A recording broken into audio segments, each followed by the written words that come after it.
13:31. Wala tusiwaoze watu wa nchi binti zetu, wala kuwatwalia wana wetu binti zao. Tena watu wa nchi wakitembeza biashara au chakula chochote siku ya Sabato, tusinunue kwao siku ya Sabato au siku takatifu. Tena kwamba tuache mwaka wa 7 na wa madai ya kila deni. Amen. Amen. Tuombe Mungu.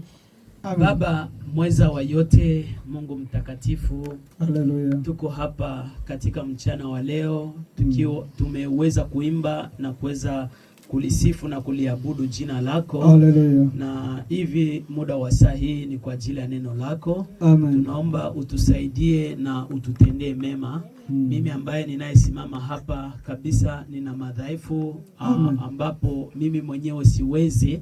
Amen. Lakini naomba unipe nguvu, unisaidie na kuwa pamoja nami. Amen. Kwa sababu ulisema ya kwamba katika nyumba yako ndiko kunakopatikana kiti cha enzi cha hukumu. Wala bibi harusi hataweza kupitia hukumuni, lakini tunahukumiwa katika nyumba ya Bwana. Na ndio maana Bwana uwe pamoja nasi kwa yote ambayo yatakayotendeka, yasiwe ya mwanadamu bali yawe yako. Kwa maana ulisema ya kwamba kila neno la mwanadamu liwe uongo bali lako liwe kweli. Na ndio maana maneno ya mwanadamu yanaua, lakini maneno yako ni ya uzima. Tusaidie, ututendee mema na utubariki na utufungue masikio ya rohoni ili tusikie nini ambacho umetutayarishia mwanzo hadi mwisho, katika jina la Bwana wetu Yesu Kristo. Amen. Amen. Amen. Bwana atubariki sana. Amen. Tunashukuru sana ndugu kwa usomaji wa neno. Amen. Katika kitabu cha Mwanzo sura sura 6 panasema hivi hapo katika kitabu cha Mwanzo sura 6. Ndugu tabona tayarisha katika jina la Yesu Kristo. Wao tayarishe katika kitabu cha Kutoka, mimi nitaweza kusoma. Ikawa wanadamu walipoanza kuzidi usoni pa nchi, na wana wa kike walizaliwa kwao, wana wa Mungu waliwaona hao binti za wanadamu ya kuwa ni wazuri, wakajitwalia wake wowote waliowachagua. Bwana akasema, roho yangu haitashindana na mwanadamu milele, kwa kuwa yeye naye ni nyama. Basi siku zake zitakuwa miaka 120. Nao wanefile walikuwako duniani siku zile. Tena baada ya hayo wana wa Mungu walipoingia kwa binti za wanadamu, wakazaa nao wana. Hao ndio waliokuwa watu hodari zamani, watu wenye sifa. Amen. Amen. Tusome ndugu katika kitabu cha Kutoka sura 34:16. Tunasoma katika jina la Yesu Kristo. Ukawaoza wana wako binti zao. Amen. Nao binti zao wakaenda kufanya uzinzi na miungu yao. Wakawavuta wana wenu wafanya uzinzi na miungu yao. Amen. Amen. Mungu atubariki sana. Amen. Hiyo maneno hayo yote iko inaongelea kwa ajili ya kuoa na kuolewa, talking about married and watu ambao ni taifa jingine, for the other nation. Wana wa Israeli, the children of Israel, Mungu aliweza kuwakataza the Lord tangu zamani, them since before. Ni wangapi ambao wanaamini kwamba na sisi tuko Waisraeli wa kiroho? How many believe that we are na sisi tuko Waisraeli wa kiroho? We are spiritual Israel. Jinsi Mungu aliweza kutembea na wana wa Israeli wa kimwili, the way God walked with Israel in flesh, aliwapatia nabii, He gave them the prophet, akawapatia nguzo ya moto, He gave them the pillar of fire, akawapatia na wingu, and He gave them the na hii wakati ambao tunayoishi, and the time we are ambayo ni Kutoka kwa 3, that is the third. Mungu alitupatia nabii, God gave us a prophet. The third Exodus. Exodus. Hii wakati wa Kutoka kwa 3, This Mungu the third Exodus. alitupatia nabii, God gave us a prophet. akatupatia nguzo ya He moto, gave us a pillar of na fire, pia alitupatia wingu. and he gave us a cloud. Jinsi watu walikuwa wanamfuata Musa As people followed Moses, na jinsi Musa alikuwa anafuata nguzo ya moto, as Moses na followed ndio the jinsi pillar na of fire, leo tunafuata nabii, and today we follow the prophet. tunafuata nguzo ya We moto. follow the cloud. Nabii anafuata nguzo ya The moto, prophet followed the na pillar sisi of fire. tunamfuata We nabii. follow the prophet. Mahali ambapo nguzo ya moto inasimama, The place, the pillar nabii of fire naye stand. alikuwa anasimama. He was standing. Mahali ambapo wingu ilikuwa The inasimama, place, the na cloud nabii was alikuwa standing. anasimama. The prophet was standing. Mchana ilikuwa ni wingu Day it was a na cloud, usiku ilikuwa ni nguzo ya and moto. the night it was Na a hii pillar of wakati fire. ambao tunayoishi, And the wakati time wa we are living, utusitusi, wakati ambapo kuna giza, where we have a dark, lakini Biblia inasema kwamba katika siku za mwisho in the last nuru time, itaweza kuwazukia, the light will come. na hiyo nuru ndio ambayo tunatembea nuruni, And we are walking ambayo in the ni light. ujumbe wa That wakati. is the message Sasa, of the end of jinsi time. Mungu alikuwa anakataza wana wa Kiisraeli God was telling wasiweze the Israelites kuoa to not marry ama kuolewa or to be married na watu to wasioamini, those who to ndivyo unbelievers. ilivyo. And that's Na how leo it ndugu is. Branham hakuna tukataza. Brother Branham is telling us, Jinsi Musa alikuwa anaambia wana wa as Israeli, Moses told the shida zenye Israel, mtapata kuoa the problem that you gonna ama get to kuolewa, marry or to be na married. njoo gisi ndugu Branham leo And today ako Brother natuambia Branham shida is telling us ya the kuweza problem, kuoa the na to be kuweza married kuolewa and nje. marry outside. Musa Moses, alisema Mungu hata wasamee jambo hili, the God will not forgive us kwa sababu if you ninyi do this. wa Israeli muko taifa teule la Mungu. Because you were a chosen nation. Mudumishe hii damu ya Kiyahudi. You must respect this. Msiweze kuchukua damu ya Kiyahudi na kuweza kuichanganya na zingine damu. Don't mix up your blood. Na ndio gisi leo And today, damu ya Kiisraeli ya kiroho the blood of hatupashi kuweza kuichanganya na damu nyingine za kimataifa. Mataifa gani ambayo tunazungumzia? Ni zile madini zingine, ni wale watu ambao wasioamini hii ujumbe. those who doesn't believe this message. Ndugu Branham samani katika kitabu cha Wakorinto wa In pili, Corinthians, 2 Corinthians, ndugu utatusaidia kwa kuweza kutusomea kule kitabu cha Mwanzo.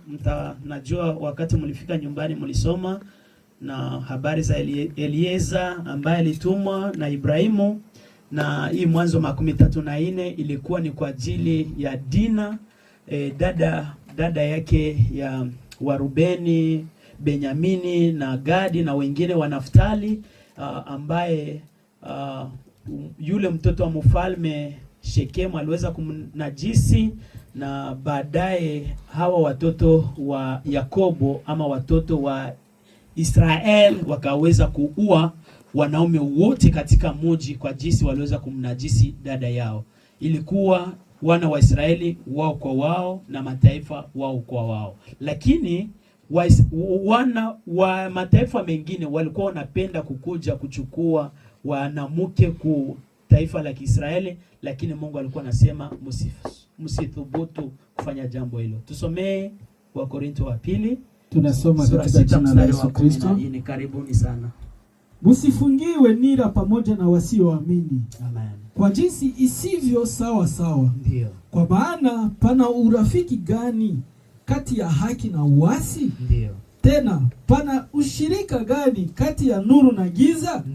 Tena pana ulinganifu gani kati ya Kristo na Beliari? Ndio. Au yeye aaminie ana sehemu gani pamoja na yeye asiyeamini? Amen. Amen.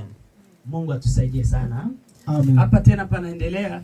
Tena pana mapatano gani kati ya hekalu la Mungu na sanamu?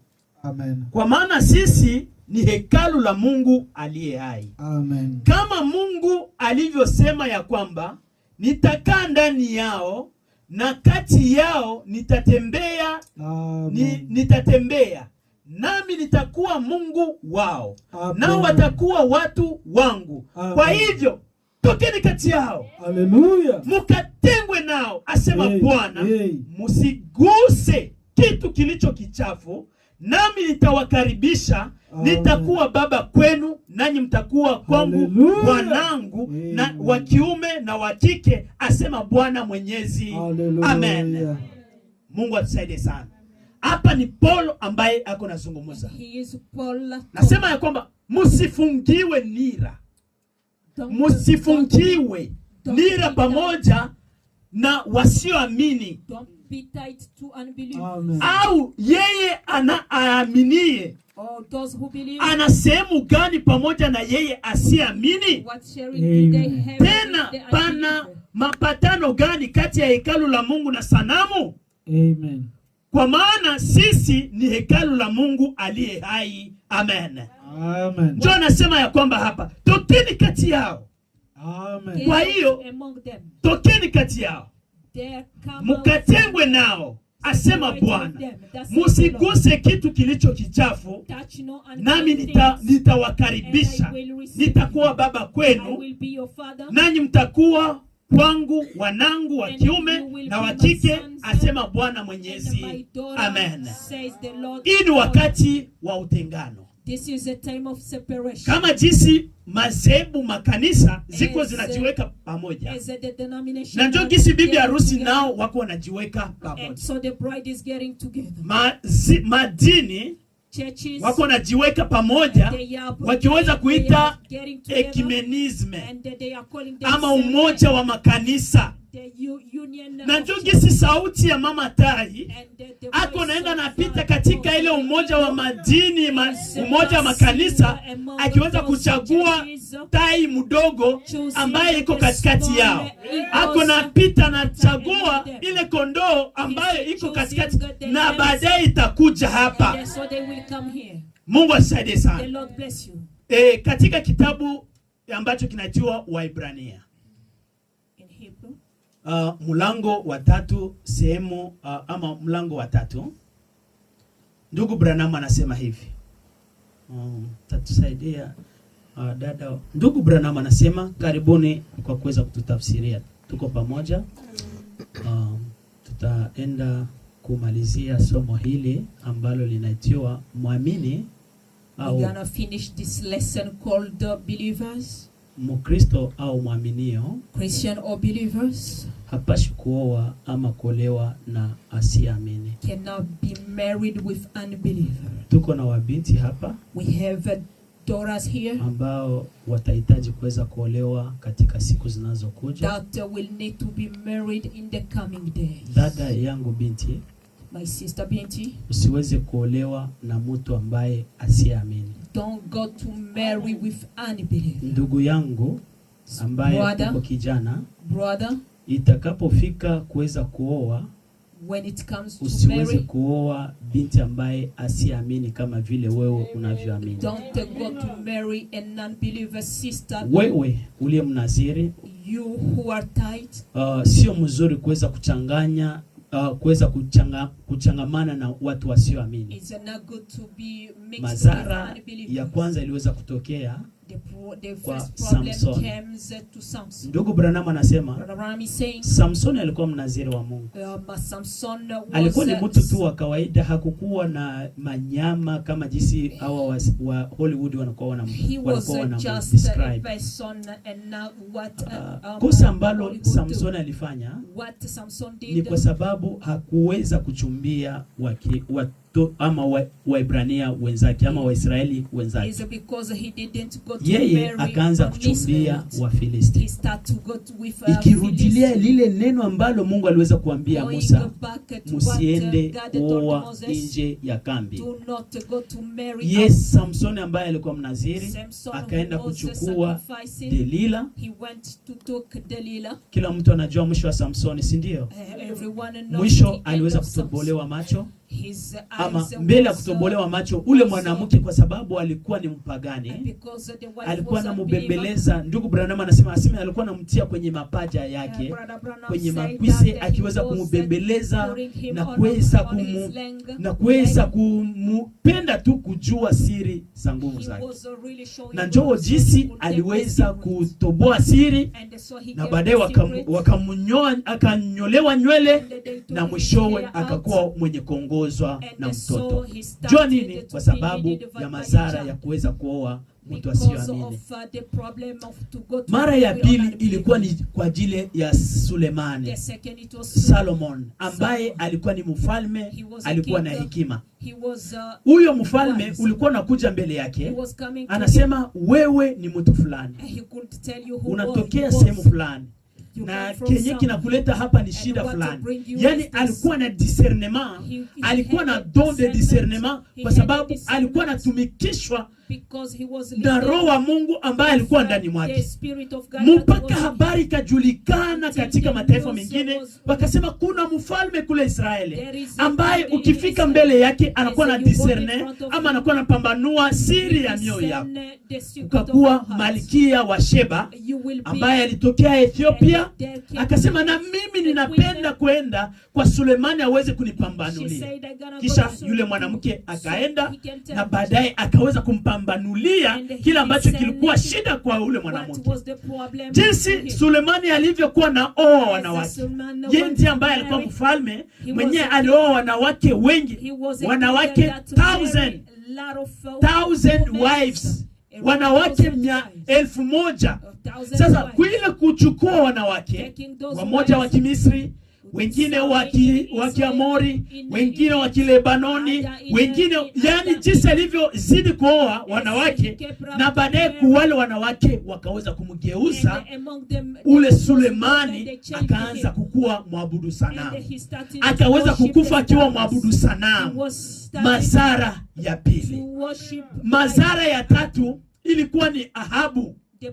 Ahabu ambaye the alikuwa problem was- Mwisraeli, ambaye neno la Mungu lilisema msioe, msiolewe, msioe, msiolewe. Mary, don't Lakini be married. Ahabu naye But Ahabu- akaanguka kwenye kosa ile ile kwa wale ambao He walimtangulia. folded to the same Ahabu akamchukua man. Yezebeli. He took a Jezebel. Mwisho wa Ahabu At the ama end jinsi ya of kuoa Ahab, vibaya, or to marry ule wrong, kulikuwa mtu mmoja ambaye jina lake Naboti, there was someone who alikuwa na was shamba yake. about, Sasa he had his field, Yezebeli, Ahabu akapenda ile shamba. and so Ahab Kisha loved Yezebeli that akasema field. utajisumbua namna gani? Why are you Akaweza going to kutuma yourself ujumbe akasema wrong? muniletee huyu Naboti And so ama he mumuue sent a Naboti. message to Akaweza kill kuua him. mtu ambaye ilikuwa ni sang He innocent, killed the ilikuwa ni innocent damu man. isiyokuwa na hatia, He killed the lakini innocent kwa man. ajili ya kuoa vibaya But because of Naboti the akaweza marriage, kukufa kwa ajili he ya died Yezebeli because of ama kwa ajili ya Jezebel, Ahabu. because of Mungu Ahab. atusaidie sana. The Lord Na hii help us. wakati And today imeweza kutendeka. is taking Ndugu place. Branham anasema imetendeka Branham mara said mbili it took 3 times. kwa taifa la Kiisraeli ama kwa watoto wa Mungu. Mara ya kwanza Children of God, wakati wa Noa, the first in all, Mungu hakuweza kuwasamehe. God didn't Mara ya forgive. pili The second iliweza time, kutendeka it took place.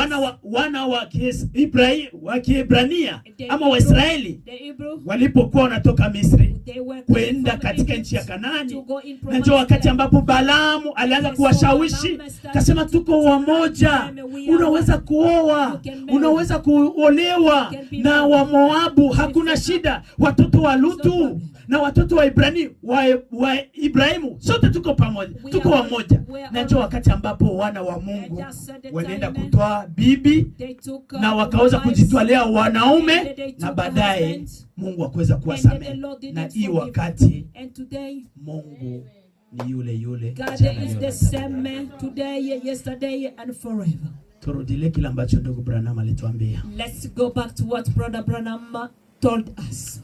Kijana mwanaume anayetaka kuoa. Dada, tusaidie kwa kuweza kutafsiria. Kijana mwanaume anayetaka kuoa A brother who wants to be married, alimwoa msichana asiyeamini, and he went to marry an unbeliever girl, ama msichana mbichi anayeolewa or an unbeliever girl, na mvulana asiyeamini. and with an unbeliever boy. Usifanye hivyo. Do not do that. Sijali huyo mvulana ana sura I nzuri don't care vipi, how handsome he is. na ama huyo msichana ni mzuri jinsi gani, I don't care how the girl is so beautiful. na vile macho hayo makubwa aliyo nayo And with yalivyo, those big eyes. yote yatafifia moja ya siku hizi. All one day it will die. Lakini ndugu, But brother, nafsi yako itaishi milele. your soul will Uwe live. mwangalifu kwa yale unayofanya. Be careful to what you are doing.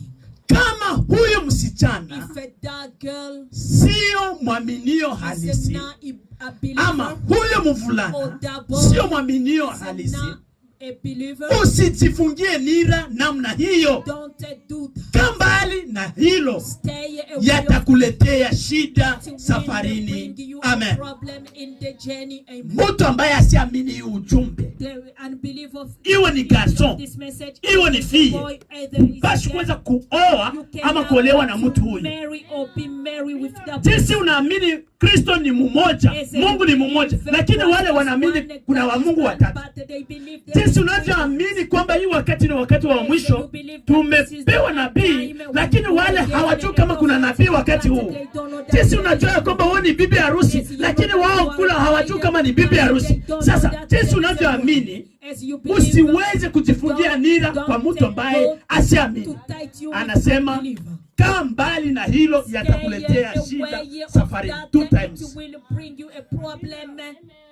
Hii geste hii This mtaikumbuka. sign you will remember it. Mungu atusaidie sana. The Lord bless you. Ndugu Branham anaendelea Brother kusema, Branham keeps saying, kuangalia yasionekana. look to Ni unseen. mahubiri ambayo ndugu Branham aliweza kuhubiri mwaka wa 1958. Is a preaching that Brother Branham preached in 1968. Tuko pamoja. Are we together? Muliimba sana, mulishuhudia kwa muda mrefu. You did Mulizani kama sing, neno halitaruhubiriwa. you did sing, Litahubiriwa. and you thought that Muliimba sana, mukaweza kutoa shuhuda mrefu, lakini neno litakamata nafasi. Kama itakuwa ni saa 3, saa 4, tutaweza kushuhudia kile, kwa sababu mpokee, msikubali, msikubali, lakini neno la Mungu litahubiriwa. whether you're gonna take it or not, the word of God will be Na mwenye preached. atakuwa na sinzia, nitakuwa na shote kidole, dada unasinzia, If you amuka. sleep, I gonna be waking you up. Mungu atusaidie sana. Ndugu Branham anasema hivi, Brother Branham is saying, jambo muhimu kuliko yote ni an kwamba important thing than anything is mutafute Mungu wako. found your God. Dada Jolie, Sister Jolie, jambo iliyo muhimu sana. the important thing, Dada Esther, Sister Esther, jambo lililo muhimu sana. the important thing, Ndugu Exauce, Brother jambo Exauce, lililo muhimu sana. the important thing, Mtafute Mungu look God, muumba wako. your creator. Jambo muhimu kuliko yote ni kwamba mtafute Mungu wako, The important thing muumba wako. anything is to look your God, your creator. Usichanganyishe ndoa. Don't mix the marriage. Olewa na mvulana anayeamini hasa Be married with a boy who believes kama wewe unavyoamini. as you believe. Kama unaamini wa Mungu watatu, If you believe three olewa na gods, mvulana ambaye ana go Mungu wa Mungu to watatu. marry with a boy who Kama believes unaamini three gods. kama Wabuda, If you Wabuda believe wana that the Buddha, Buddha ndiye Mungu, Buddha is God, olewa na Buddha ambaye ni Mungu wako.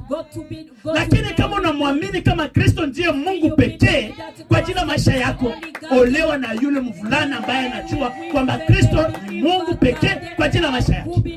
Kama unamkubali kwa Profete Branham, je, nabii wako ambaye ni Elieza kwa hii wakati wa mwisho, olewa na kuoa na yule ambaye anaamini kama vile wewe. Unapaswa kuolewa ama kuoa na mtu ambaye anaamini kama vile wewe. Na njoma utamjuaje, utampataje? Mtu ambaye anaamini kama vile wewe ni kumwangalia, ni kuangalia kwa macho, ni kusikiliza, ni kwa ujumbe kwa ajili ya Facebook ama Instagram, bali utampata kwa magoti. Mungu atusaidie sana.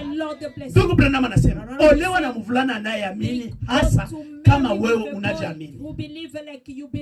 Kwa maana hata hivyo, Mungu ndiye jambo muhimu ambalo tuko duniani kufanya na kumtumikia yeye. Na kama ukioa ama chochote kinyume na hiyo, niko na iko naitia en colère. I'm highlighting. Ni kama jinsi unaweza kuwa note bien. It's like a highlight. Ndugu Branham anasema, Brother Branham is saying, na kama ukioa and if you marry ama chochote kinyume na hilo, or anything behind utalipia katika siku zilizo mbele yako. in the coming days. Narudilia. I Na repeat. kama ukioa And if you marry ama chochote na or hilo, whatever behind that, utalipia katika you siku gonna pay zilizo mbele in yako. the coming days. Lazima ukumbuke kila mara You must remember kwa imani, in belief, wala si kwa kuona. or is not to Mwenye see. haki ataishi kwa imani, The believer nasi will tunatazama live by yasionekana. Amen. So we look to what Tunakuwa tunatazama mambo we yasionekana. look to unseen. Tunakuwa tunatarajia kupata watoto ambao hawako. Tunakuwa tunatarajia kupata mume ambaye haiko. Tunakuwa tunamtarajia mke haiko. Lakini kwa imani, kwa sababu imani ndio victory, ndio ushindi, tunakuwa tunaamini kwamba tutamupata mtu ambaye anaamini kama vile mimi. Upupe uwe haraka, utapata barukwe. You will find what you deserve. Ndugu Branham anaendelea kusema, Brother Branham keeps saying, uwe na uhakika na Mungu. be certain with God. Ni paragrafu ya 5. In fifth paragraph, Ndugu anasema hivi, Branham is saying, kisha katika harusi yake, and after in his wedding, huyu ni Ahabu, this is Ahab. badala ya kuoa kati ya watu wake, After being married, alienda zake akaoa mwenye went dhambi, and he married a sinner, kafiri, an unbeliever, mwabudu sanamu. worship of idol. Alimwoa Yezebeli, He married Jezebel, naye hakuwa mwamini. and she was not unbeliever. Yezebeli hakuwa mwamini. Jezebel was not believer. Ndugu Branham anasema Brother paragraph Branham is 6, saying anasema in paragraph 6,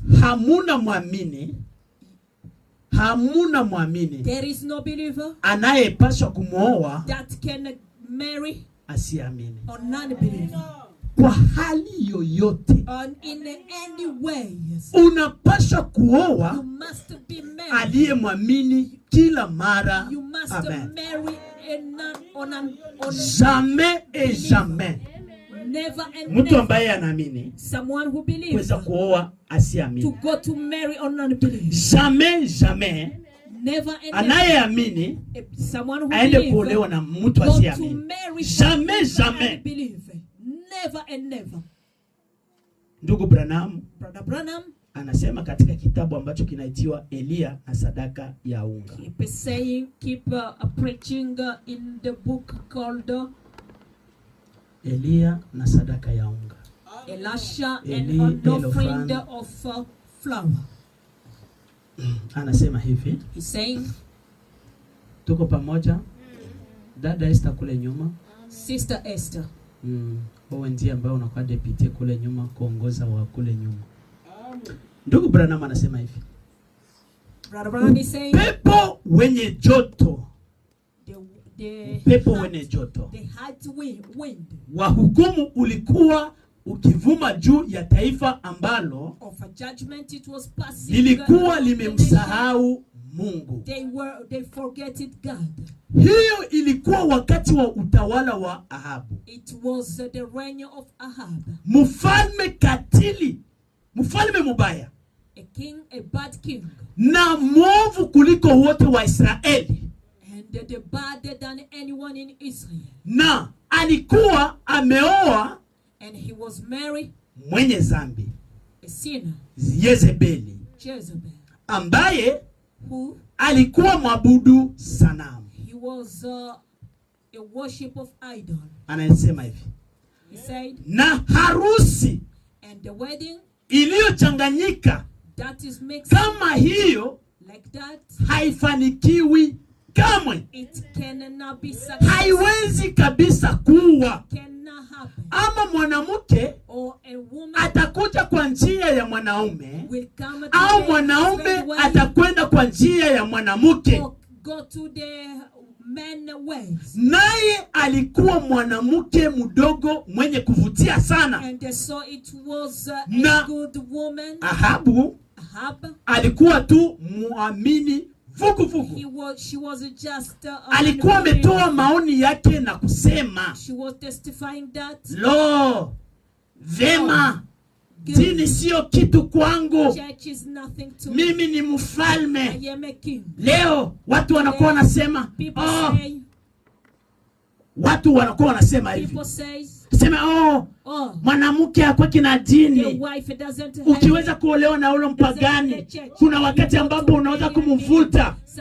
Na jokisi huyu mfalme Ahabu aliweza kujitetea. Alisema Allah, vema, dini sio kitu kwangu. Mimi ni mfalme. Hakuna shida. Kama ninaolewa haina tatizo. Mwanamke anakuwa anafuata mwanaume. Utapata shida. Umevunja neno la Mungu. You broke the word of God. Ahabu alipata shida kwa sababu alivunja neno la Mungu. Na hii wakati kama unasema sema mwanamke ambaye hakwaki na dini, kusema mwanamke hakwaki bibi harusi, hawakwaki wa bibi harusi. Ama unasema ya kwamba mwanaume hakwaki na dini, kama naoa ule bibi yako na pesa, ni mrembo, hakuna shida, anaweza kumooa. They can marry them. There is no problem. Ndugu Branham anasema, na kwa muda mrefu walikuwa wamebomoa madhabahu za Mungu na kuweka madhabahu za Mabaali au Baali hasa. Na kilio kilikuwa sana dhidi ya dini ya kweli, mpaka wahudumu chini ya shinikizo kubwa walikuwa wameachilia. Amen. Kuoa vibaya kwa Ahabu, nchi yote ilivurugika. Wakati unapooa vibaya ambaye asiamini, niliweza kuwapatia mfano juma jana. Kama wadada zetu wako nasumbua wandugu, mwamini atasimamaje? Kama wandugu wako nasumbua wadada, mwanaume asiamini, itakuwaje? Fanya manyanga, ataweza kukupiga. Fanya manyanga, ataweza kufanzia chochote, kwa sababu hakuna kitu, hakuna kujizuia. Kuna mfano ama kuna temanyasha ambayo ndugu Lifoko alisema, aseme kuna kabila moja ambayo kila huyo mtu mwanaume anakuwa na upanga katika shuka lake ama katika chumba chake. Aseme kama unafanya manyanga, atakuja na panga ili aweze kukukata. Wandugu, iweni waangalifu na mwe makini sana. Ndugu Branham anasema, nabii mwenye haya anasema hivi katika ukurasa wa 16. Moja, mwamini ama Mkristo hapashi kuoa mtu ambaye asiamini. Ndugu anasema, sasa tunaona ya kwamba Israeli hawakupasha kuchanganyisha ndoa. Ndoa zao zilipasha kuwa kati ya wao kwa wao. Mariage inapasha kuwa sisi kwa sisi.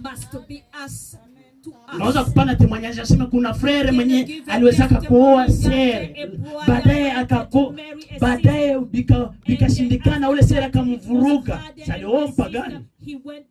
Kwa sababu kila sehemu kuna koka aina tatu za waamini. Kama uko frere ambao unasimama na baadaye unataka kuoa au kuweza kukamata muda wa kuomba, utaoa asiamini ambaye atakusumbua na ambaye anasema kwamba anamkubali Branham. Lakini kuna wale wengine ambao walikamata muda wa kuomba, Mungu akawapatia wanawake wazuri na wadada nao vile vile. Lakini shetani anakuwa na kuangalilisha kwa wale ambao walishindwa. Asema angalia ule alishindwa, aliolewaka na frere. Angalia ule alishindwa, aliolewaka na aliwezaka kuoa sere, ama sere akaolewa na frere. Lakini zile anaonyesha wenyewe alishindwa, hata onyesha wenyewe wanasimama imara. Mungu atusaidie sana. Asemeangalia ule frere. Look to that brother. Sema anakuwa anasumbua bibi yake. Angalia ule sere anakuwa anasumbua bwana yake. Shetani anakuwa anaonyesha wale watu ambao wameshindwa, hakuwa kinaonyesha watu ambao wanasimama imara. Sasa ndio wameshindwa. Sasa na watashindwa. Wao unakuwa unaangalia kwa kile ambacho neno lilisema. Na ndio maana ndugu Branham anasema Mwisraeli anasema ndoa zao zilipasha kuwa kati yao wao. Ukikuwa frere ambao unaamini ujumbe, utapasha kuoa sera ambaye anaamini ujumbe. Ukikuwa sera ambao unaamini ujumbe, utaweza kuolewa na frere ambaye anaamini ujumbe. Usiolewe na Protestant, usiolewe na Mkatoliki, usiolewe na Muislamu. Ukiolewa, ukioa, tutakutenga. Tutakutenga. Hatutakuacha hivi, tutakutenga. Kama jinsi wana wa Israeli wakati walikuwa wanaoa kuolewa, walikuwa wanawatenga. Na sisi hatuwezi kuruhusu dhambi. Kama wanafanya vile, tunakuwa tunasimama na neno la Mungu. Hawakutembea na neno, na sisi tunatimiza neno. Uone kama utabarikiwa. Ndugu Branham anasema zilipasha kuwa kati ya wao kwa wao, sio Israeli kufunga ndoa na mataifa kamwe. Lakini walikuwa wanahudumisha, wahudumishe safi mkondo wao wa damu. They were staying clean. Na hata wa leo and today, ninaamini mkondo wa damu wa Kiyahudi ndio mkondo wa damu ulio safi kuliko yote juu ya uso wa dunia leo. Ni Myahudi. Wale Wayahudi ambao wako wa originali hawakoti wanaoa hata kama walimkataa Yesu, lakini wanakuwa wanadumisha ile damu. Lakini mpaka wa charlatan muda wa leo wameshakuwa wa homosexual. Leo unapesa wanavaa vibaya, lakini Wayahudi ambao ni Wayahudi wanakuwa wanabakia authentic.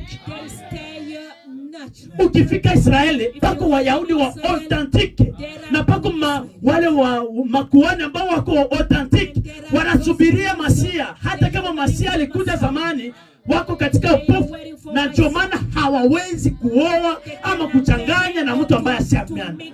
Kama ni kimataifa hawawezi. Kama wanafanya hivyo wanamutenga. Lakini kwa vile vingine John Tasha wanakuwa wawaji, wanakuwa homosexual, wanakuwa wanafanya hivi kwa sababu ni le soi-disant. Na ndio kisi na leo mtu ambaye anayesimama imara, anayesimama na neno, hawezi kuolewa na mtu asiamini. Ndugu Branham anaendelea kusema bado wanamtazamia huyo Masia. Lakini yeye tunajua ya kwamba amekwisha kuja. Na macho yao yalipofushwa ili tupate nafasi ya toba kupitia Kristo. Mpaka hivyo angalau wanamtarajia Masia. Nasema mjitenge na dhambi, tunamtarajia Masia. Ni kupofushwa tu kwa sababu neema iendelee katika mataifa. Ndugu Branham anaendelea. Sasa wakati wa utawala wa Ezra, kwenye tuliweza kusoma, wana wa Israeli walikuwa wamerudi nyuma. Walikuwa wametoka na kuwachukua wanawake wa Moabu. Nao walikuwa wamechukua wanawake wa Waamori na Waperizi na wengine na wengi wa mataifa hayo mengine. Na hawakuwa wameoana tu, bali walikuwa wakifanya uasharati miongoni mwao, uchafu na kuchafua mkondo wenyewe wa damu ambao ni mkondo wa uhai. Amen. Walikuwa wanaenda kwa Wamoabu wanachukua, kwa Waamori wanachukua. Haikuwa tu kuoa tu, hata kufanya uzinzi na uchafu. get in prostitution. Najua wakati ambapo Ezra aliweza kuambia, sema mumemkosea Yehova, mumemkosea Mungu. Jo, wana wa Israeli wakalia kwa macho. Kasa tufanye nini sasa? Tufanye nini? Mtubie dhambi zenu. Wakalia kwa machozi. Mungu atusaidie sana. Ndugu Branham anasema, wandugu na wadada, brothers and sisters, sisi tuko watu special. We are special. Tuko watu tofauti na watu. We are different to others. Kuamini ujumbe, to believe this message, hatukuamini ujumbe ambaye kama zebu nyingine. We didn't believe this message bali like other denominations. Ujumbe but we believe kama this ndio matayarisho ambayo iko kwa ajili ya neema ambayo itafanyika siku moja. That will take place one day. Msikilize ndugu Branham anasema. Listen to Brother Branham. Mnajua kama sisi tunakuwa wabaguzi? You see that we separate? Ndugu Billy, unajua kama tunakuwa wabaguzi? Do you know that we separate? Tunakuwa kama wabaguzi. We separate. Jinsi tunaamini watu ambao wasioamini kama vile hatuwezi kushirikiana nao. We cannot go together. Mungu ni mbaguzi. God is na wanaomfuata nao ni wabaguzi. And those who follow him must Msikilize ndugu Branham anasema nini? Listen what Brother Branham is saying. Watu wanaosema mbona ninyi mkwake mnaoa na kuolewa? Ndio tunakuwa wabaguzi. And you don't, because we separate. Ndugu anasema hivi. Branham is saying, mnasema huyu eti kuwa ni nani? Kiditivu kese. Mnasema huyu kuwa ni nani? Ndugu Branham anasema katika paragrafu ya 186 anasema hivi. Tuko pamoja? Are we together? Enoch. Mzee. Lamsha mzee pale nyuma. Dada uko sawa? Ndiyo. Dorcas. Sophie. Ndugu Branham anasema hivi. Branham is saying, naam. So wao walikula pia. They ate as well. Na Yesu alisema. And Jesus said, how?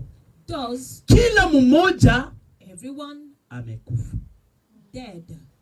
Lakini but ilipofikia ule ujumbe wenyewe hasa, as it arrived to the message, ambapo hawapashi kuvunja agano hilo, that they didn't broke the commandment pamoja na taifa lingine. With the other nation. Msikilize sasa. Listen.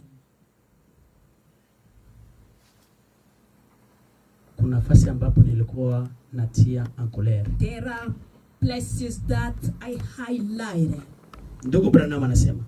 Branham is saying, Mungu, God, alikuwa ni mbaguzi, was a separate, na aliwabagua watu hao, and he separated those people. Nao hawakupaswa kuwa na uhusiano wowote na mtu mwingine yoyote. And there could not be any relation with kufunga ndoa na mtu yoyote. To be married with any. Mungu aliweza kubagua watu wake, na jinsi alivyowabagua aliweza kuwabagua na mataifa mengine, na jinsi hakupasha jinsi wale watu wake ambao aliwaita waweze kufunga ndoa na mtu yoyote.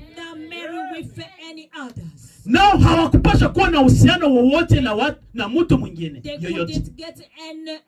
Kufunga ndoa na mtu yoyote. Nalo kanisa halisi la bibi harusi halisi na wa kweli wa Kristo ameunganishwa na Kristo ambaye ni neno. Nawe huowi na kuolewa katika shirika lolote, madhehebu yoyote.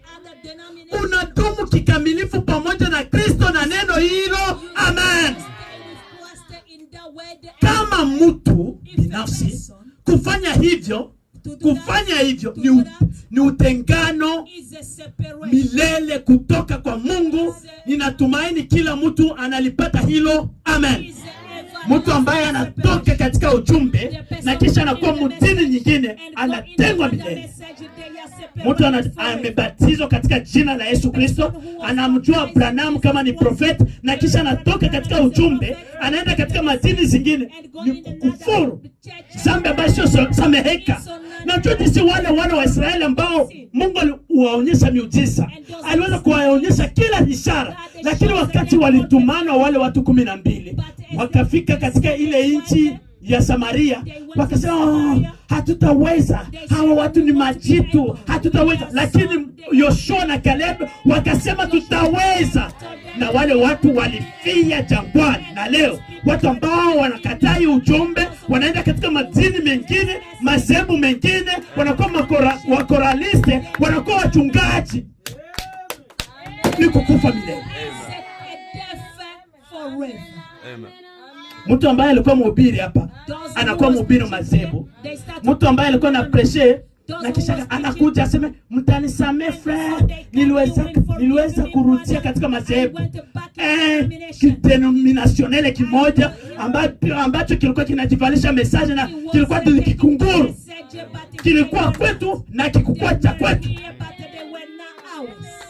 Mtu ambaye anasema aliamini message na anakuwa predicateur katika madenomination tangu zamani, alikuwa ni mbegu ya hitilafu. Ndio maana wa ndugu, iweni waangalifu. Jinsi Mungu akuwasamehe zamani na leo atatuhurumia sasa. Tuko watu special, watu wazuri, walikuwa watu wazuri sana kutuzidia leo. Ndugu Branham anasema Mungu ni mbaguzi, na mimi pia. Ndugu Billy, ndugu Branham anasema, ndugu Joel, ndugu Branham anasema Mungu ni mbaguzi, na mimi pia. Ni wangapi ambao ni wabaguzi hapo? Na mimi niko mbaguzi. Hatubagui watu aseme kwa sababu wanaingia katika madini mengine, lakini tunawabagua kwa sababu hawaamini kama vile sisi. Tunaishi nao, tunatembea nao, tunafanya kazi pamoja, na wala hatuwezi kuwalaumu, lakini tuko tofauti na wao. Sisi tuko bibi harusi, tuko watu special. Tunajua kwenye tulitoka na kwenye tuko tunaelekea. Mungu atusaidie sana. Ndio ndugu Branham anasema Mungu ni mbaguzi, na mimi pia. Mkristo yoyote ni mbaguzi. Kisha baadaye unasema mimi nimetoka madeni, nimetoka madhehebu. Kisha unarudia madhehebu. Mtu ambaye alikuwa naamini ujumbe anatoka madhehebu, kisha anarudi tena madhehebu. Neema na damu ya Mungu ambayo ilimtakasa kumtoa katika uchafu. Dini ni dini, mchafuko, ikabodi. Hata kama unaweza kuimba kama malaika, lakini ni ikabodi. Kisha baadaye mtu ambaye alikuwa anaona nguvu za Mungu, anaona nguzo ya moto, anatoka kwenye nguzo ya moto, anaenda madhehebu. Anatoka kwenye utukufu wa Mungu, anaenda kuambatana na mtu ambaye iko ikabodi. Wale watu watapata uzima wa milele, lakini hawako bibi harusi. Bibi harusi ni wote ambao wanakubali Branham. Wote ambao wanamkubali Branham. Wengine katika madini madhehebu wanaweza kuwa watu wazuri, lakini mtu ambaye ametoka message na anarudia message, yeye kwake inakuwa safini. Afadhali ule mwenye angali madini madhehebu hakujua habari za ujumbe, Mungu anaweza kumuonea rehema, anampatia uzima wa milele. Lakini wewe ambao ulichoma ujumbe, ambao uliweza kukunywa divai, ukakunywa meza ya Bwana, na baadaye unarudia katika madhehebu, be careful. Be careful. Ndugu Branham anasema hivi. Mungu ni mbaguzi. Mungu huwabagua watu wake kutoka kwa wengine wote. Wao ni nini? Siku zote watu wamekuwa na ubaguzi. Yeye alichagua taifa fulani, huwachagua watu fulani. Yeye ni mbaguzi. Aliumba mataifa yote, lakini hata hivyo Mkristo halisi wa kweli hana budi kuwa mbaguzi. Amen. Mtu ambaye anasema ninaamini ujumbe. Person who say I believe the message. Mtoto wa ndugu Billy. The child of brother Billy. Sasa anakuwa handsome. He's so handsome. Naweza kuolewa na mtoto. Frere, so zungumuze na garso wako kwe kunioa. Brother, can you talk with your son so he can marry? Garso amini. A non-believer. Yeye ni mpagani. He's a pagan. Ni mpagani. He's a pagan. Kisha baadaye kama ni dhambi kuoa ama kuolewa na mtu ambaye ni mpagani, ambaye ni mtoto wa frere yako ama mtoto wa sere yako, who's the son or the kisha daughter uende of your katika brother or sister, madhehebu katika and you madini. go in a denomination. Ndugu Branham anasema, Ron keeps saying, anasema yeye alichagua taifa he fulani, chose the nation, wachagua watu fulani. he chose those people. Yeye ni mbaguzi. He's a separator. Aliumba mataifa yote, lakini hata hivyo Ukristo halisi wa kweli hana budi kuwa mbaguzi. He must be separated. Akijitenga na mambo ya ulimwengu na kila kitu na kufikia kwenye kusudi moja, Yesu Kristo. Amen. Kusudi letu moja, kusudi letu moja ni neno. The only reason Ni we ujumbe wa have wakati. is the cross, is the word of the time. Mungu atusaidie sana. Tunaenda kumalizia. We got to finish. Msimame kidogo. Stand up a Mvute bit. hewa. Breathe. Msimame tafadhali. Breathe. Stand up. Msimame kidogo, mvute Stand hewa. up and so you can breathe.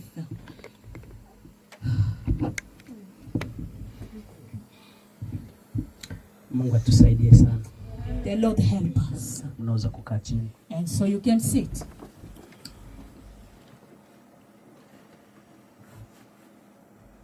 Ndugu Branham anasema Abraham is saying, katika neno ambalo linaitiwa neno la Mungu linahitaji utengano mkamilifu kutokana na kutokuamini. and the word of God that demands a separation with the unbelief. Tunaenda kumalizia. We got to finish. Iweni muweze kunitega sikio katika dakika 5 Follow me in 5 minutes ili tuweze kumalizia mahubiri so we yetu. can finish this lesson. Ndugu Branham anasema, Ram is saying, ndugu Billy, watu ambao wako nje, Brother Billy, the people who's tafadhalini outside, waambie waje tell them to get it, ili wasiweze kukosa kile ambacho kinachozungumzwa, and so they can miss this. kwa sababu kama watu wasipoelewa If people don't understand, wanakuwa na tafsiri vibaya, they interpret bad. lakini kama mtu anaelewa, But if people understand, tuko na watoto we have children, na sio wenyewe tuko wa vijana, and all of us we mtu ambaye still yuko nje those hata who sikia are kile ambacho outside kiliweza kuongelewa. won't understand what Na has ndio been maana ni vizuri taught. sote tuwe pamoja, And so we must tusikie be kile together ambacho Bwana alituambia to see, to understand what the Lord told hii us wakati wa mwisho. for this end time. Ndugu Branham anasema Ram is saying katika mahubiri hayo, in this preaching, sasa ni paragrafu ya 15. and so in 15 paragraph, Sasa ikiwa tunaamini neno la Mungu, if we believe the word of God, hilo ni neno la uzima kwetu. that's the life word for us. Wandugu wa dada, Brothers and sisters, kama tunaamini neno la Mungu, if we believe the word of God, ni uzima kwetu. it's a life for us. Anasema He's saying, ikiwa tunaamini neno la Mungu, if we hilo ni believe, neno la uzima kwetu. if we believe the word of God, there is a life for us. Lakini But tukiliswali neno la if Mungu, we question the word of God, ni kifo kwetu. is a death for us. Neno la Mungu linasema The word of God is saying, unaliswali, you question it, kifo. it's a death. Neno la Mungu The linasema word of God is saying, frere brother hapashi kuoa, must ama not kuolewa, marry or be na sisi married, tunasema hapana, and we say no, haina shida. there is no problem. Mtoto wangu atoke, My son mtoto wangu live, nipate mwarikazi, my mtoto wangu aweze kupata, nipate wajukuu. my son, I can Swali have a small neno son. The Na question, kifo. the question is to Sio choose neno death langu. or life. Niko na wasomea I'm kila just ambacho Biblia inasema. reading what the prophet say. Anasema lakini tukiliswali neno la Mungu, But if we question the word of ni God, kifo kwetu. is deaf to us. Kwa kuwa Mungu amenena, Because God said, na ni nani awezaye who will kukataa hilo? refuse the Unaona? word? You see? Na tukiliswali neno la Mungu, basi hilo linakuwa kifo. Amen. Njoo wakati ambapo Mungu alisema mkikula So what God said, tunda, if you eat the siku fruit, hiyo that day mtakufa. you will die. Kisha shetani akakuja na kumhubiria Eva, Came to preach hamutakufa. you will Mungu not anasema mtakufa, lakini shetani anasema hamtakufa. Na leo Mungu anakuwa anasema jambo, shetani anakuhubiria hapana. Inakuwa ni sababu. Aseme Mungu alisema hivi, na wewe unaleta sababu. Kifo.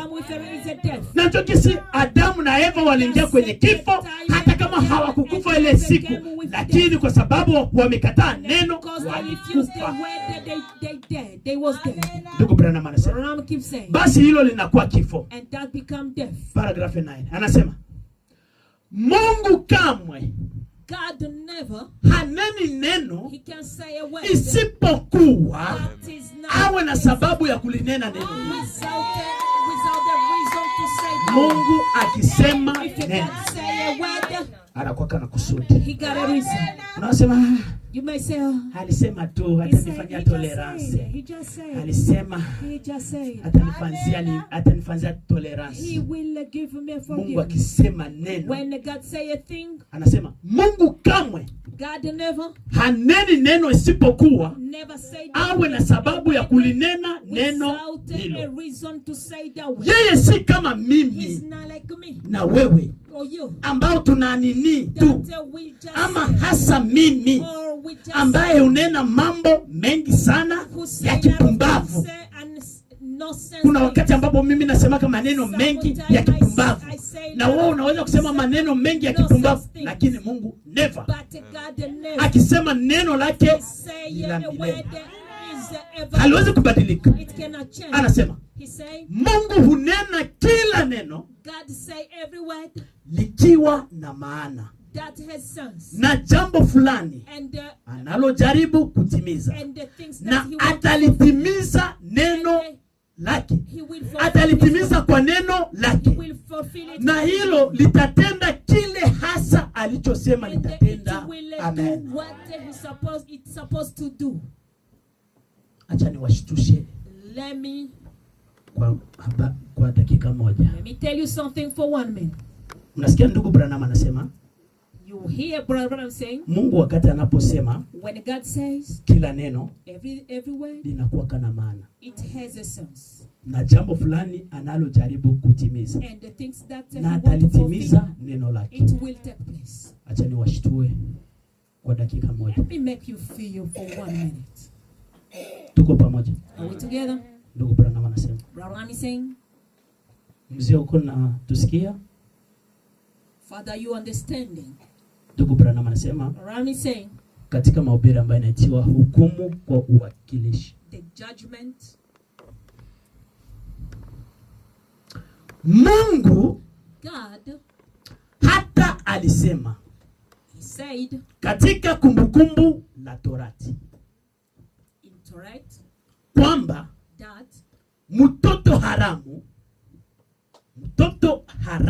child who doesn't have parent hata asingeruhusiwa kuingia katika kizazi, could not even get in the nation, katika kusanyiko la Bwana in the church kwa vizazi 10.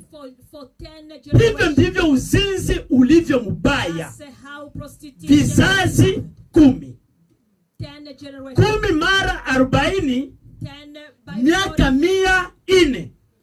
Watoto haramu, watoto wazinzi. The parent, the child who's born outside of the marriage, Walikuwa wanafanza 400 they were doing ili waweze kuingia katika kanisa la to Mungu. start to get in the church of the living God. Watoto wa uzinzi, The children watoto be haramu. outside of the marriage. Mwaka 40, miaka 4,000, 80, 4,000, 100, 120, 200 hawataingia kanisani, hekaluni. 400 ndio walikuwa wanakubalika.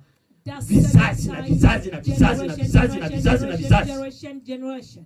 wako nje. They are outside. Kwa sababu gani? Because Uzinzi. what? The prostitution. Ndugu Branham anasema And I'm saying, hivyo ndivyo uzinzi ulivyo mbaya. that's how prostitution is Vizazi so bad. 10 10 generations. 10 mara 40 miaka 400 400 kabla ya chotara. before accepting Mwanamke a woman aliyeolewa who was married na mwanamume to a man, na mwanaume to a man, ama mwanamume or a man aliyemwoa who mwanamke went to marry a ambaye atavuka mipaka that will go ya beyond ndoa takatifu na kuleta mtoto haramu, vizazi hivyo havitaingia katika ufalme wa Bwana hadi vizazi 10. Amen. Unaoa bibi yako, You go to marry your wife, mnafanya harusi, you do the marriage, ndoa inakuwa ya pipipi, na baadaye unaacha bwana yako, unaenda kuoa mtoto nje. and you go to Ama wewe bwana umefanya ndoa na kisha baadaye unaenda kuoa nje, unaenda kuzaa watoto nje. you go to get Ndugu Branham anasema vizazi hivyo, those generation, aseme ambaye atavuka mipaka ya ndoa takatifu na kuleta mtoto haramu, vizazi hivyo havitaingia katika ufalme wa Bwana hadi vizazi 10. Kumbukumbu la Torati sura 23:2. Vema, hata ingia will not get mtoto haramu, in, yeye ama kizazi chake ama kizazi chake ama kizazi chake, hata ingawa wanajaribu even though kama vile Esau akilia apate mahali, even though inachukua vizazi 10, miaka 40 ni kizazi kimoja. Amen. Mtoto anazaliwa a child is born, miaka 10 4,000 hataingia, it will not get 80 8,000 hataingia, they will not get 120 hataingia, 160 hataingia, mpaka 400 till 4,000 ndio anapaswa kuingia katika kanisa la that's Mungu. the time they will get in Muone the kama church. uzinzi ni kitu You see kibaya. how prostitution is so bad. Ndugu Branham anasema Ram is saying mlango ni mwembamba, the door is too mfuate. Ndio ambaye inaweza kuwa mahubiri ya mwisho maybe the last preaching ambaye ninaweza kuhubiri. that I can preach. Ndugu Branham anasema Ram is saying, tunafikia nini what do we think? na sasa watoto haramu And they outside the children kwa sababu ya uzinzi, because of prostitution. na wanawake wenye dhambi And wakivalia barabarani kama wanaume, who were like ambalo ni chukizo machoni pa that Mungu. is unacceptable. Mafuta sigara, You wanywaji wa pombe kali drinks, ya mchanganyiko, wanadai eti ni wa Kristo. they say they are Mungu na aepushe kundi kama hilo la makahaba. Hiyo ni kweli. Halafu wanajiita wa Kristo. Si ajabu Yesu alisema mlango ni mwembamba na njia imesonga, bali watakaoiona watakuwa wachache. Amen. Umeoa, You marry, umefanya harusi, you did a marriage, umebarikiwa, you was very na kisha blessed. baadaye unatoka nje ya ndoa yako, unaenda kuoa ama kupata watoto kule nje. Umeolewa na ukapata baraka kutoka kwa wazee wa kanisa, na kisha unatoka nje unaenda kupata watoto Go nje. outside to bring other children. Amen. Ndugu Branham anaendelea kusema, And I keep saying, tunarudilia katika hukumu ya kuwakilisha. we go back in the judgment. Uzinzi ni kitu kibaya wa ndugu. Prostitution is so bad, brothers.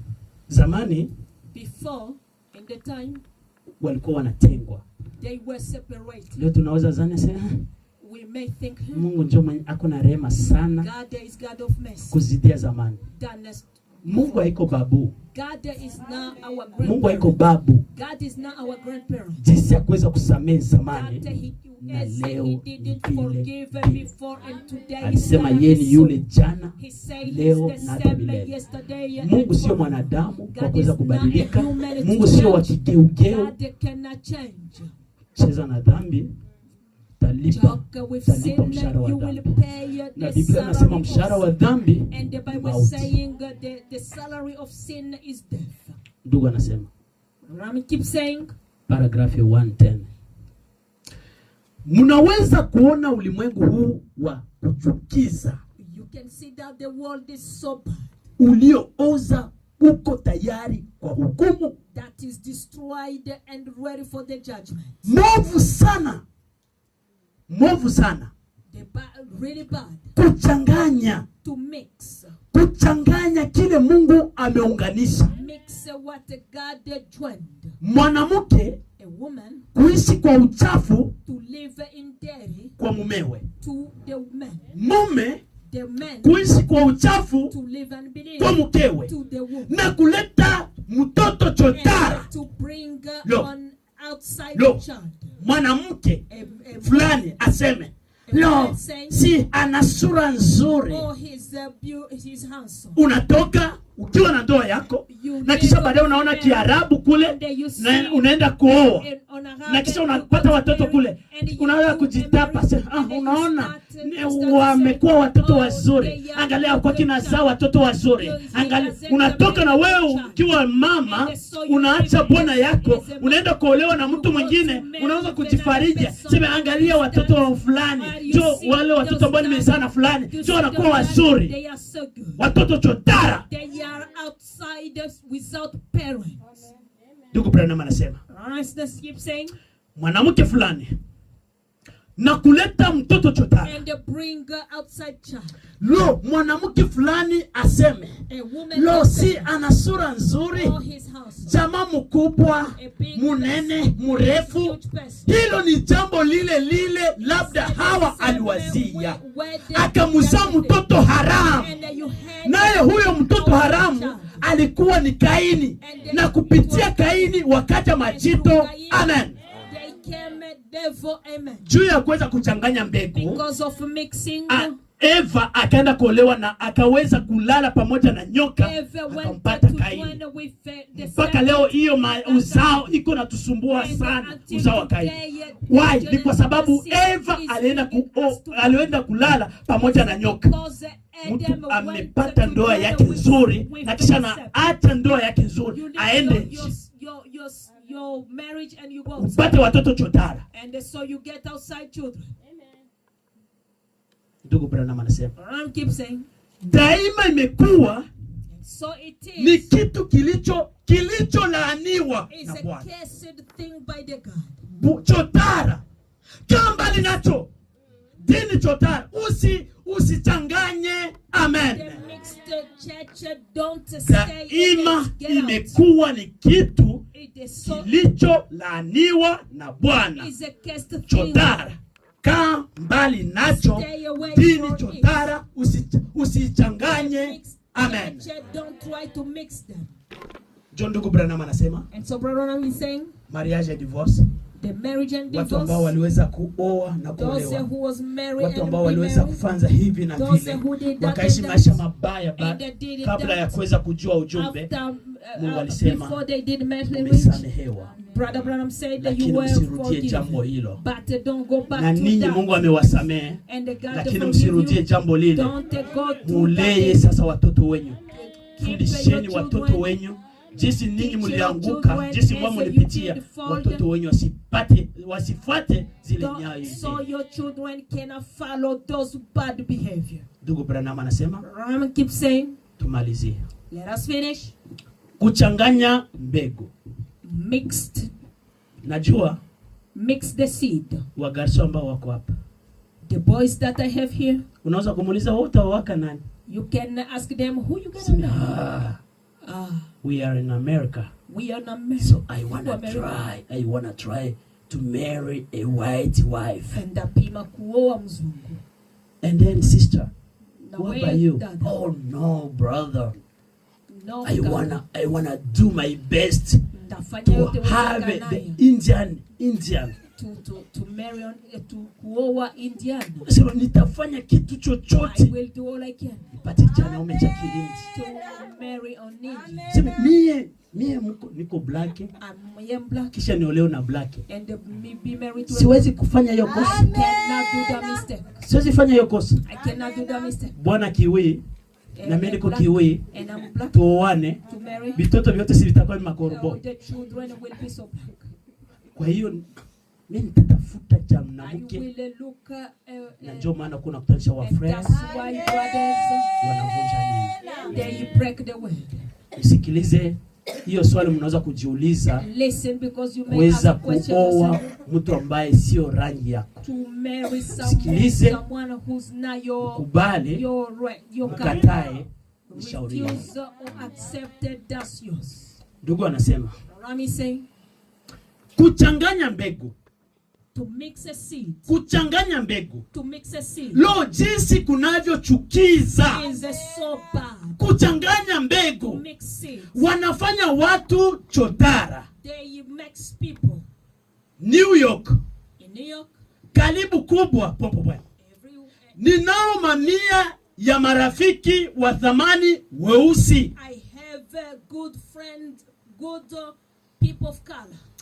Ambao ni Wakristo waliozaliwa mara ya pili. That are Christian born for the second. Lakini katika mstari huu wa ubaguzi But in this na mambo wanayozungumzia, and the things that they talk about, kuchotarisha watu. to put people in Kitu trouble. gani? What? Niambie, Tell me. ni mwanamke mweusi, Who's the black woman? Yupi aliye Mkristo mzuri, Who's a good Christian? aliyostaarabika, That is really a Christian. angetaka mtoto wake awe chotara. To go to have a mixed child. Ninyi wadada You ambao mmeweza kuzaliwa mara ya pili, who's born the kisha second baadaye time, unatoka unasema mimi nitawezaka kuolewa na mzungu. and you go to Uweze say, kuolewa na "Gonna mzungu, marry upate a vitoto white ambavyo viko vichotara, and viko so hybrid. gonna get a Haujui kama ni and mweusi, hybrid. haujui kama ni You mzungu. don't know if Yani wako Mungu hakuweza kuumba watu wenyewe wako na rangi mbili, wao wazungu na wao weusi. Mungu hakuweza kuumba vile. Aliumba mweusi, akaumba mzungu, akaumba wa manjano, akaumba kila mtu alimuumba, akasema ubakie vile vile. Lakini kwa sababu ya sayansi na mafundisho ambayo watu wanafundisha, aseme unapasha kuoa mzungu. Hapana, ndugu Branham alikosea kusema kwamba mtu mweusi hawezi kuoa mzungu. Mafundisho ya Balaam. Ndugu Branham anasema mtu ambaye ana akili, mstaarabu, anawezaje kuenda, ambaye ni Mkristo anawezaje kuenda kuolewa na mzungu ili apate watoto chotara? Anasema hivi, aliyestaarabika, anaendelea anasema wake awe chotara, aliyezaliwa na anasema niambie, ni mwanamke mweusi yupi aliye Mkristo mzuri, aliyestaarabika, angetaka mtoto wake awe chotara, aliyezaliwa na mzungu? La, Bwana, si sahihi. Ni mwanamke yupi mzungu angetaka mtoto wake awe chotara, aliyezaliwa na mtu mweusi? Mungu alitufanya kile tulicho. Amen. Kama uko mzungu, oa mzungu. Kama uko mweusi, oa mweusi. Hapo kuna zungumza kama tuko waaminio, hapana wapagani. Kama uko ser, olewa na frere ambaye olewa na frere ambaye ni Mkristo. Kama uko ser ama frere vice versa, oana vile. Sasa kama tunaweza kukua na wazungu hapa, hatuwezi kuona seme ndugu Exose ameweza kuona mzungu seme tukuje na tuweze kubarikia. Ndugu Branham anasema sio sahihi. We cannot bless the marriage. Seme mie ni wa black. Niko hapa Marekani ni wa black. In America? Never. Never. Nitatafuta kasere. I gotta go to na pako masamble zingine wako na barikia. Some churches they are wanabarikia. Frere mweusi anaenda kuoa mzungu. A black brother who go to marry. Anapata watoto chotara. They will have a hybrid kids. Hautajua kama ni mweusi. You will know if you don't know if they are white or. Kuna kila anaweza kupenda kupata watoto wa hivyo. Do you want to get such children? Amen. Tumalizie. Let us finish. Hebu tudumu kile Mungu alichotufanya. Let us stay what God did to us. Anasema Say, hebu tudumu kile Mungu alichotufanya. let us stay what God Ninaamini ni sahihi. is good. Tunafanya nini marafiki? What are we doing? Friends? Watu wanafikiri People think wanajua yote kulihusu. they know everything. Wanajua. About it. They know. Tunajua. We know. Watu wangekuwa People suppose bora zaidi better than kama ukiwacha tu jinsi walivyo, jinsi Mungu alivyowaumba. God created them. Acha jamii ya hudhurungi iowe jamii ya hudhurungi. Let those other races, Jamii ya wazungu iowe jamii ya wazungu. marry white races.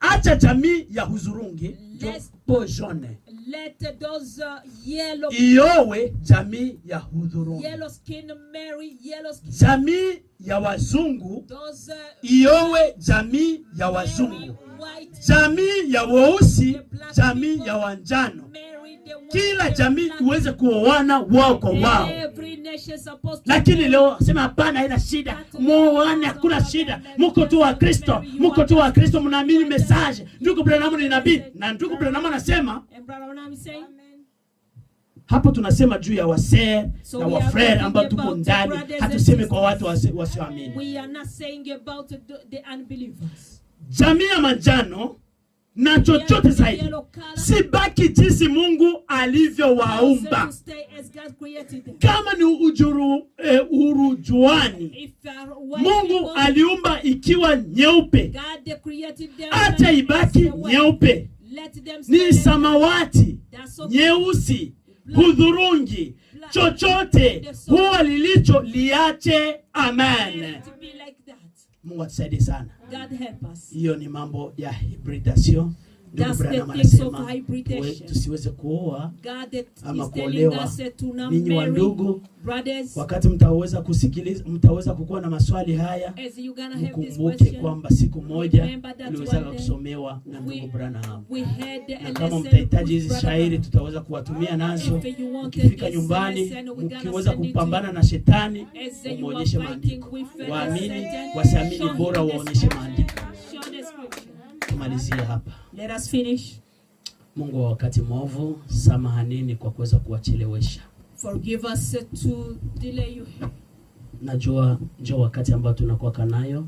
It's the time that we Wengine have. hatukuwa kitu nawaona siku ya tatu, And that's why we don't see them on lakini Wednesday. leo ndio tunakuwa tunawapata. But today is the day Na we ndio see. maana inakuwa vizuri kuweza kuongea That's why it's good to talk. ili tuweze kusikia nini ambacho Mungu aliweza So we can hear kututayarishia. what the Lord prepared to us. Tumalizie.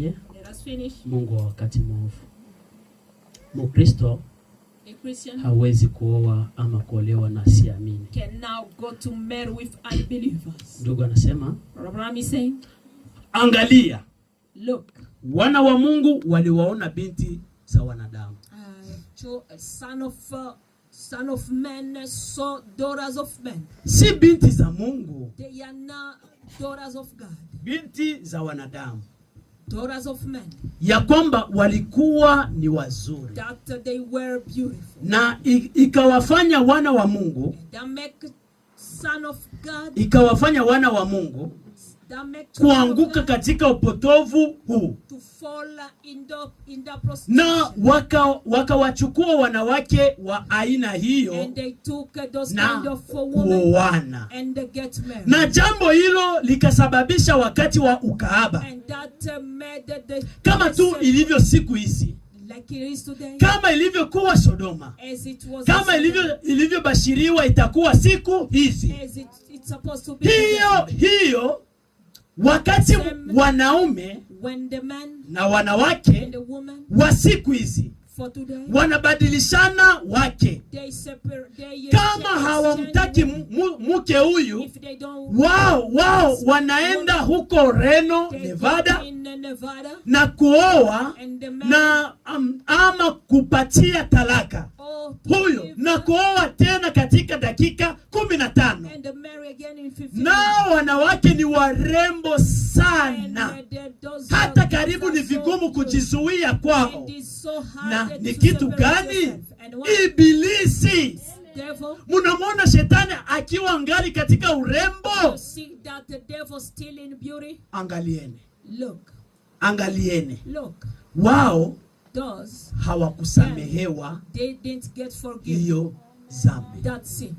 Wakati huo At that time, murembo beauty wa kisayansi of science ndio wakati ule mwovu is the same time ambao that Mungu devil aliuangamiza na akauondoa juu ya uso wa dunia. and they took them Wakati huo wa mrembo the same wa time kisayansi, of beauty of Yesu alisema science, itakuwa hivyo tena kabla tu ya kuja kwa mwana wa Adamu. the coming of Hiyo God. ni kweli. And that's true. Angalia, Yesu alisema kama ilivyokuwa As it was katika siku za Nuhu, at the ndivyo itakavyokuwa katika kuja kwake mwana wa Adamu. Wakati hao wote the Lord. walipojaribu kuoa. Sasa angalia, wana wa Mungu waliwaoa They married binti warembo wa wanadamu, beautiful wala Mungu kamwe hakuwasamehe and jambo hilo. never Amen. forgave them. Amen. Ni kama tu vile Is the same mafundisho ya Balaamu the lesson of kwamba Balaam, yeye teaching of Balaam. alisababisha hao wana warembo, He made wanawake warembo wenye akili na wa kisayansi and the science wa Moabu to Moab. wakiwa na macho yao ya matamanifu, They had those eyes,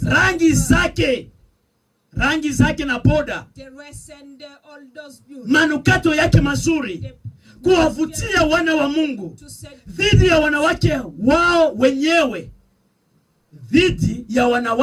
wao wenyewe, and all the waliofanya kazi na waliokuwa na sugu mikononi mwao, that they have the wasiojipodoa, they didn't have the makeup. wakawavutia. They said, Na hebu tuoane, let us be kwa maana sisi ni jamii moja. so we are one. Leo wanakuwa nasema acha tuoane, They are saying, sote tuko wa jamii let us moja. be married Kiko because we msepake are one na huko one. message, si tuko We wa are jamii in moja, Sepake tunamwabudu Mungu ule We ule. worship one God.